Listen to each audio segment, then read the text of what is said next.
VIP supremo Mukesh Sahni के पिता की हत्या के बाद जो घर के आसपास का इलाका है, ख़ास तौर पर अगर हम पूरे विरोल प्रखंड की बात करें तो गम का माहौल है और लोगों में उत्सुकता है इस बात को जानने की कि जीतन सहनी की हत्या किसने की और कैसे की। धारदार हथियार से जीतन सहनी की हत्या की गई। हमारे पीछे आप ये देख सकते हैं मुकेश सहनी का एक मकान है।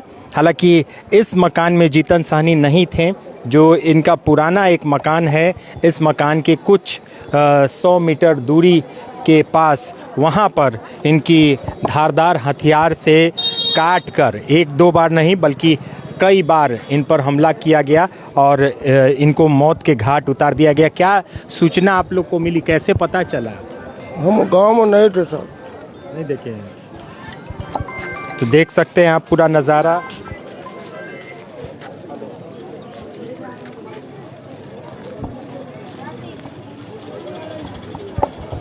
तो यहाँ भीड़ भाड़ की पूरी स्थिति जो कि बनी हुई है और लोग दूर दूर से, जैसे लोगों को पता चल रहा है वैसे लोग यहाँ पर आ रहे हैं देखने।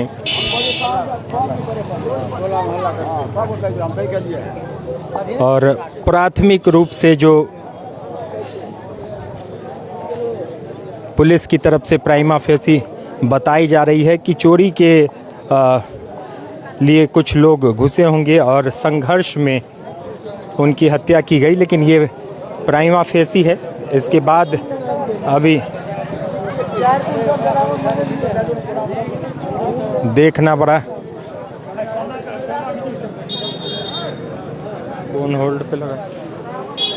ये देखिए, यही वो घटना स्थल है। इसी मकान में, ये जो मकान हम आपको दिखा रहे हैं, इसी मकान में जीतन सहनी जो कि रहते थे और इसी मकान में उनकी हत्या की गई।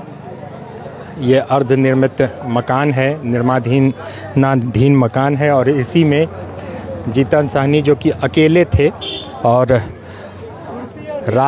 देर रात या सुबह के समय इस वारदात को अंजाम दिया गया और कई बार वार किए गए उन पर और उनकी हत्या की गई। हालांकि पुलिस अभी कुछ भी स्पष्ट इस मामले में कहने को तैयार नहीं हो रही है। प्राइमा फेसी की बात करें तो पुलिस का कहना है कि चोरी के नियत से कुछ लोग अंदर आए होंगे और संघर्ष में उनकी हत्या की गई।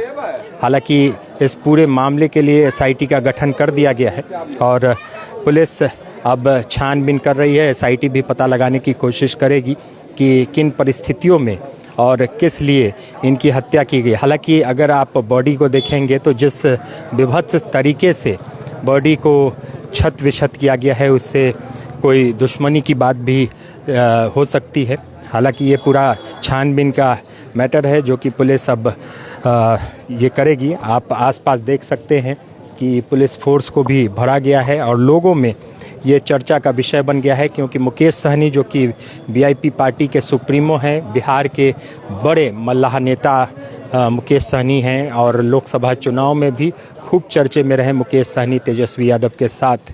और उसके बाद ये बड़ी घटना जो कि कहीं ना कहीं यहाँ बिहार के लॉ एंड ऑर्डर पर बहुत बड़ा सवाल खड़ा करती है। तो ये आसपास का मंजर भी हम आपको दिखा दें। चारों तरफ पुलिस फोर्स भी तैनात कर दिए गए हैं और लोगों का जमावड़ा भी चारों तरफ है।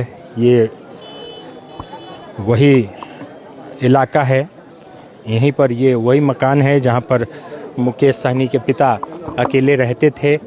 इनकी माता का निधन जो कि 8 साल पहले हो चुका था और इस मकान में, ये जो निर्माणाधीन मकान है पुराना वाला, उसमें उनके पिता अकेले यहाँ पर रहते थे।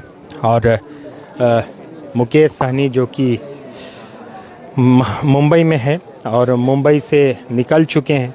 किसी भी वक्त कहा जा रहा है कि शाम में मुकेश सहनी यहाँ पर पहुँचेंगे और मुकेश सहनी, उनके भाई और उनकी बहन भी मुंबई में ही रहती हैं। ये सारे लोग अब यहाँ पर पहुँचेंगे तब आगे की बात होगी। हालांकि पुलिस छानबीन कर रही है। पुलिस का कहना है, जो आईजी यहाँ के डीआईजी हैं, उनका कहना है कि 3 ग्लास भी मिले हैं इसी घर में, 3 खाली ग्लास भी मिले हैं।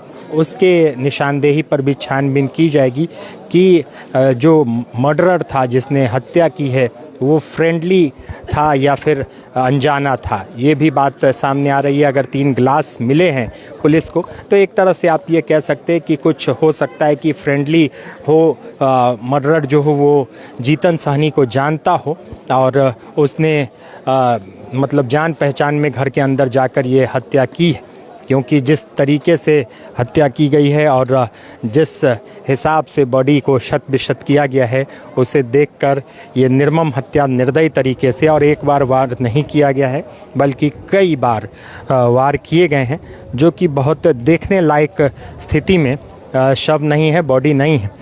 तो जिस हिसाब से, हालांकि अगर विपक्ष की बात करें, तेजस्वी यादव की बात करें, तो विपक्ष पूरी तरह से इस परिस्थिति में बिहार को महाजंगल राज घोषित कर रही है, क्योंकि उनका कहना है कि जब राजनेता के परिवार ही सुरक्षित नहीं है तो फिर आम लोगों का परिवार, आम लोग कितने सुरक्षित होंगे।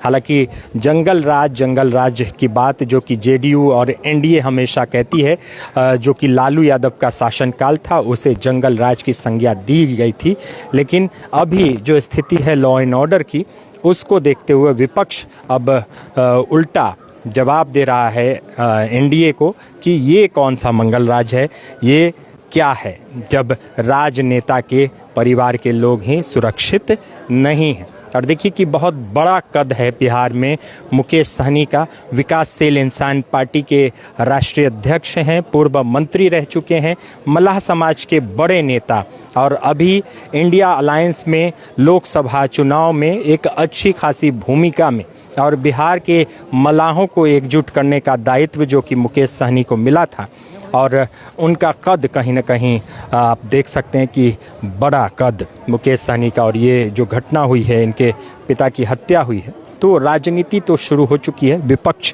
पूरी तरह से सत्ताधारी जो सरकार है उस पर निशाना साध रही है, और यही वो मकान है जहां आप देख सकते हैं कि इस घटना को अंजाम दिया गया और बेभत्स तरीके से जो हत्या हुई है, निर्मम हत्या हुई है जीतन सहनी की, जो कि मुकेश सहनी के पिता थे। आज सुबह जब लोगों को पता चला, क्योंकि देखिए ग्रामीण इलाका है, आसपास से इस पूरे इलाके को अगर आप देखेंगे तो सब डिस्ट्रिक्ट टाइप का आपको लगेगा, बाज़ार भी है, ग्रामीण परिवेश भी है। तो आसपास के लोग जब दिखते नहीं हैं लोग तो ढूंढते हैं कि जीतन सहनी आज दिख नहीं रहे हैं, 8 बज गए और आज दिख नहीं रहे हैं। तो इसी में जब देखा गया, दरवाजे के अंदर झांक के देखा गया तो उनकी लाश क्षत अवस्था में थी और उसी को लेकर फिर हंगामा मचा, और ये पूरे बिहार में अब लोगों को पता चल गया है। जहाँ जैसे जैसे लोगों को पता चल रहा है वो लोग आ रहे हैं। पुलिस के आला अधिकारी यहाँ पर मौजूद है। एसआईटी का गठन कर दिया गया है पूरे मामले की छानबीन के लिए।